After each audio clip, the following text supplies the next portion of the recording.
Hello and welcome to week 5 of Conversations with Care Homes, hosted by me, Jen Linfield from My Home Life England.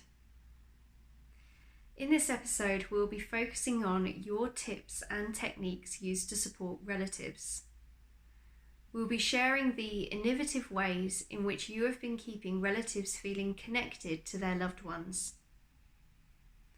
We'll also be sharing with you how you are keeping relatives informed and feeling reassured in this understandably anxious time. Many care home managers have spoken to My Home Life about the importance of scheduling in regular time slots for relatives to speak to their loved ones.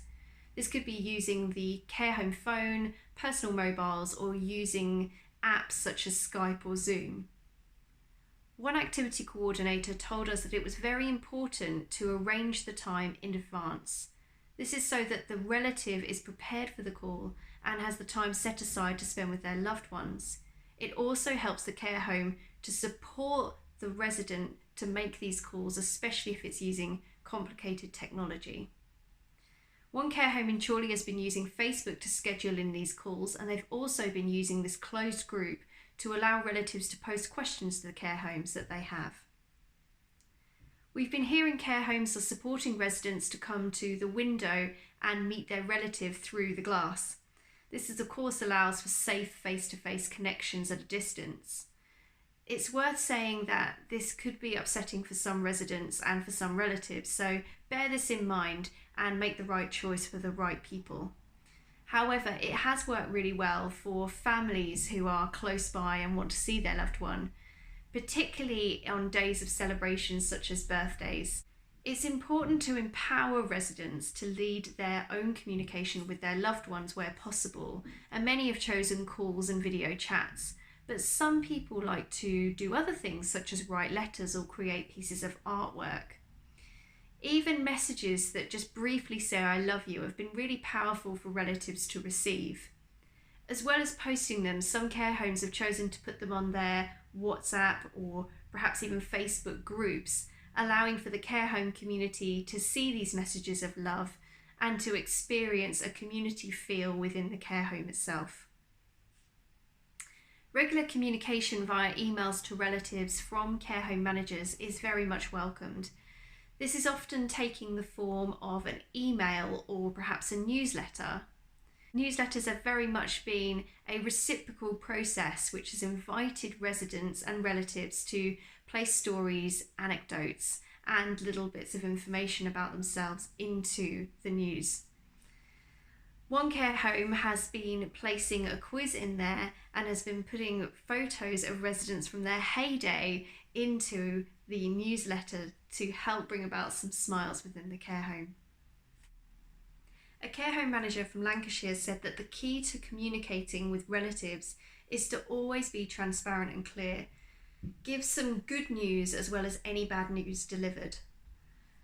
Now, the NHS have released a fantastic guide for compassionate phone calls and communicating with relatives, especially during the COVID-19 crisis. This should give you tips and helpful language which can be used with relatives. We'll pop the link below. Giving relatives practical ways in which they can help the care home is a great way to connect with them. In Blackburn, there's been a call out to the community and to relatives to make washable tote bags for staff to put their care home uniform in. Now, the care home uniform goes into the bag.